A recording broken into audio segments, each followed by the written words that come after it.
After a long day of rain, kahapon pa eh. Ay, nung Thursday pa, na hindi maganda ang weather. Hindi talaga siya lumiwanag sa hapon. Pero ngayon, it's Saturday ngayon. And, 5:56 saka siya lumiwanag.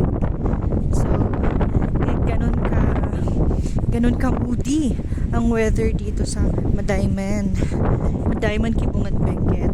Eh doon naman daw sa Trinidad, kasi kagagaling lang ni na husband kaninang umaga doon sa Trinidad. Okay naman daw. May liwanag pa rin. Unlike po dito na grabe. Hindi mo makita kung sinong makakasalubong mo. Pero ngayon, amazingly, hapon, saka siya parang magaganda yung weather. Pero kung napapansin nyo, dyan banda, or may mga part na makapal yung fog. Para, dyan parang ganyan, ang kapal.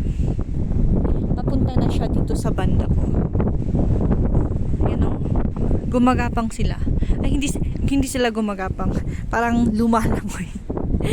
Patakbo. Kaya pati yung video po natin, para siyang gloomy or anong tawag doon, yung parang siyang blurry something like that kasi kumakapal na. Kanina nag-video lang ako, may konting liwanag, tsaka natatanaw natin yung bundok doon. Ngayon wala na. Ang lang, parang sa isang iglap lang nagbago.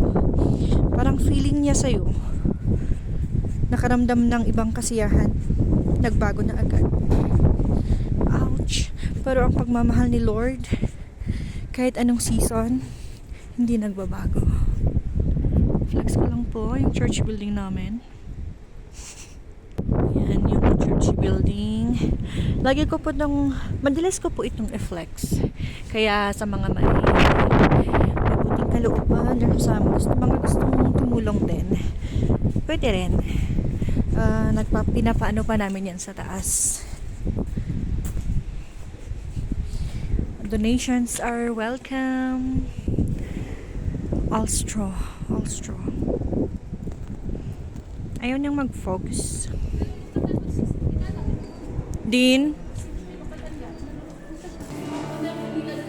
Ito yung decoration namin last Sunday.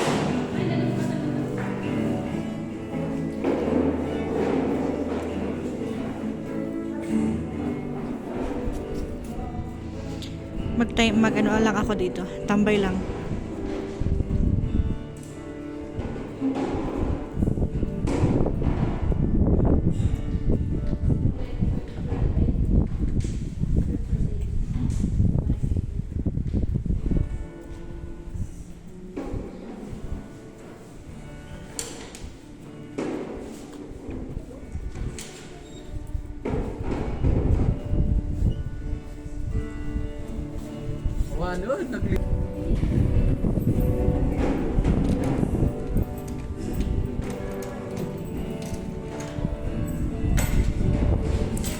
Malamig na po guys, malamig na.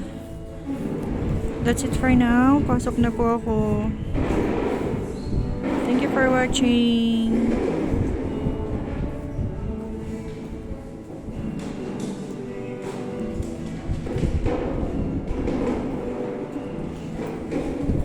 Yung pinuntahan ko kanina, flex ko lang